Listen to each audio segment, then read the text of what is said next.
ধরে নিন এখানে 200 EMA যাচ্ছে, আপনি ঠিক করলেন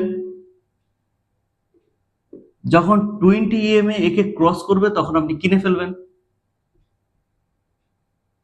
করে সেটাকে হয়তো সুইং ট্রেডিং রূপে বেশ কয়েকদিন বা কয়েক সপ্তাহ রেখে যখন এইটা অনেক বড় একটা মুনাফা দেবে,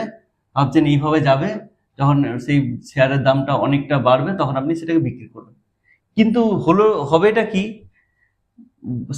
অনেক সময় যেটা হয়ে যায় এটা উপর দিকে না গিয়ে এখানেই ডাউন হয়ে গেল, আর আপনি ভাবলেন যে আবার কিছুদিন পর আবার উঠবে, কিন্তু না উঠে গিয়ে আবার হয়তো নিচের দিকেই চলে এলো, জানবেন তখন আপনি ফলস ব্রেকআউটে পড়েছেন। কিন্তু ফলস ব্রেকআউটটাকে ধরবেন কিভাবে? যদি দেখেন এখানে ক্রস করছে, ভলিউমটা ধরুন তার আগে ছোট ছোট ছিল, ঠিক যে মুহূর্তে ক্রস করছে সেই মুহূর্তে খুব বড় বড় ভলিউমের বার দেখতে পেলেন, এবং তার সাথে ব্রেকআউটটি হলো, তাহলে এখানে আপনি 80% কি 90% পর্যন্ত কনফার্ম হতে পারবেন যে ব্রেকআউটটি সঠিক, ফলে আপনাদের লস হওয়ার হাত থেকে অনেকটা বাঁচবেন।